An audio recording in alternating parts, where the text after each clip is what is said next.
자, 여러분 안녕하세요. 반갑습니다. 예, 오늘은 제가 광주 상공회의소 이제 선거가 지금 얼마 안 남았거든요.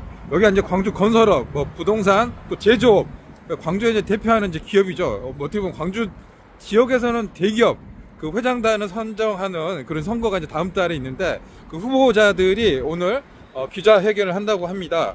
지금 광주 경제가 많이 어렵잖아요. 제조업도 그렇고 건설 경기 전반적으로 좀 많이 지금 다운된 상태인데, 두 분이 이제 누가 될지는 모르겠습니다. 좀 박빙의 선거 구도가 예상되는데, 상공회의소, 또 광주 경제, 또 부동산도 마찬가지인 것 같아요. 제조라든가 뭐 자영업까지 해서 지역을 대표하는 이 광주 상공회의소 회장 어느 분이 될지, 또 지역 발전의 비전, 또 공약들은 어떤 게 있는지 그 모습들을 현장에서 한번 살펴보도록 하겠습니다. 자, 잠시만요. 지금 여러분이 보고 계시는 곳이 광주 상공회의소입니다. 이 대한민국 경제 5단체 중에 하나가 이 대한상공회의소잖아요.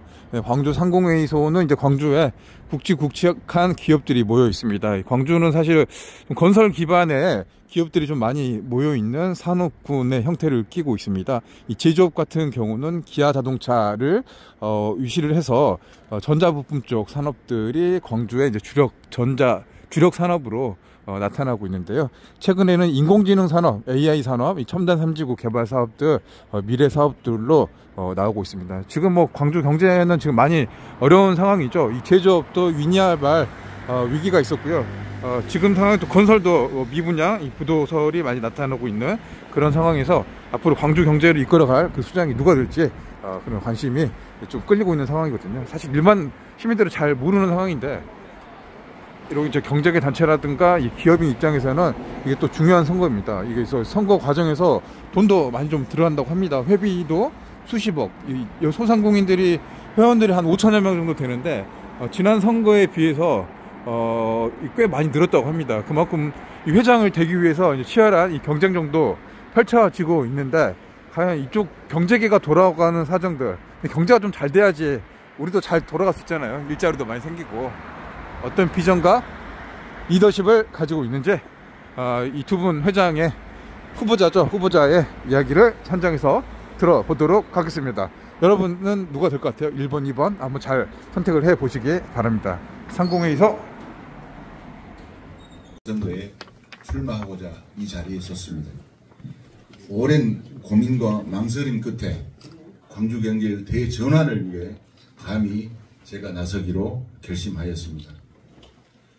지역 경제의 성장 모멘텀을 만들어낼 새롭고 역동적인 리더십이 필요하다는 지역 상공인 여러분의 한결같은 요구에 부응하고자 용기를 내게 되었습니다.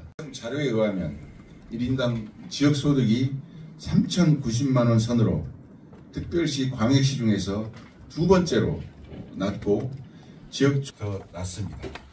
급기야 지역 총생산의 전국 비중이 2.2%에서 1.1%로 가운데 가장 높고 있는 게 현실입니다. 이처럼 대내적인 어려움 속에서 광주경제는 위기를 맞고 있지만, 그렇다고 가만히 손을 놓고 있을 수는 없습니다. 다시 일으켜 세워야 합니다.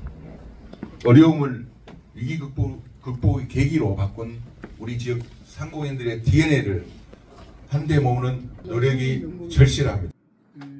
확대한 결과 보니까 우리 김 회장님이 상당히 추격을 해서 이 일각에서는 뭐 역전도 했다는 이야기 했는데, 실제로 그러는지 뭐 이것이 일부에서 이거 언론 포획이 아니냐, 실제하고 다르게 그렇게 보더라고요. 그래서 그에 대한 어떤 입장을 한번 듣고 싶습니다. 네, 22일 날 저희 상공회의소 회원명부가 마감이 됐습니다. 저는 이 결과를 보면서 지역 상공인들이 이 광주 상공회의소가 새롭게 변화와 혁신을 해야 된다는 그런 의지의 표현의 결과라고 보여집니다. 일자리를 위해서 또한 지역의 중추적인 경제단체로서의 상공회의소 역할을 제대로 해달라는 어떤 그런 의미로 받아들이고 있고요.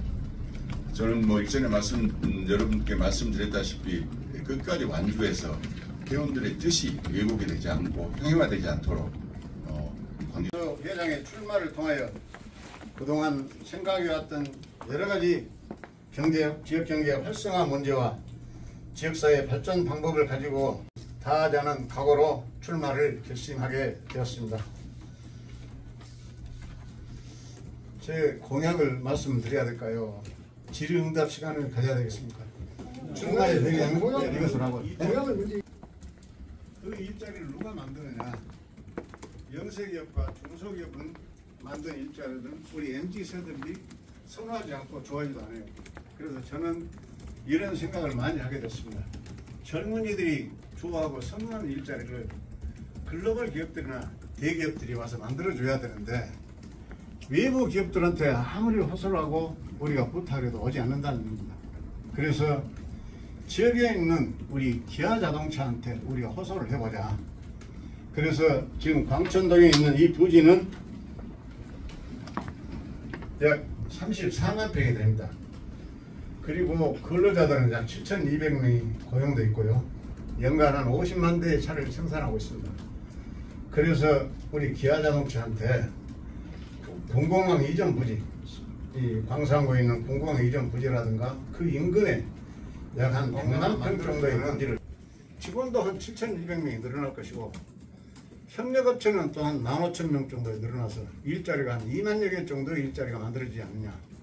그렇게 되면 우리 광주의 어떤 불평등 문제라든가 경제 낙후 문제 이런 문제들이 많이 해소가 되리라고 이렇게 생각합니다. 그래서 저는 이 정의선 회장도 찾아뵙고 대통령도 면담 요청을 해서 경제적으로 낙후된 그리고 가난한 우리 광주 전남을 좀 도와주고 화살표질을 하는 것을 적극적으로 추진을 해서 이 문제를 해결해보고자 이렇게 하고 있고요.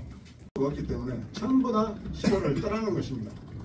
그래서 농촌에 젊은이들이 좀 살고 애기들 울음소리가 들리고 그리고 농촌이 공동화되지 않기 위해서는 농민들의 소득을 일정 소득 연간 한 5, 6천만 원 정도의 소득을 이렇게 얻을 수 있도록 해줘야 되는데 그 방법은 소를 키우는 것도 방법이 아니고 돼지를 키우는 것도 방법이 아니고 소나 돼지를 키우게 되면 환경오염, 하천오염 그리고 온갖 이런 벌레들이 많이 창궐해서 질병도 유발하고 하니 이 돼지 키우고 소 키우고 하는 것은 농촌 문제를 해결하는 방법이 아니고 우리가 농지법을 개정을 하고 이런 불필요한 규제를 과감하게 혁파를 해서 이 영농협 채용감을 확대 보급을 하자.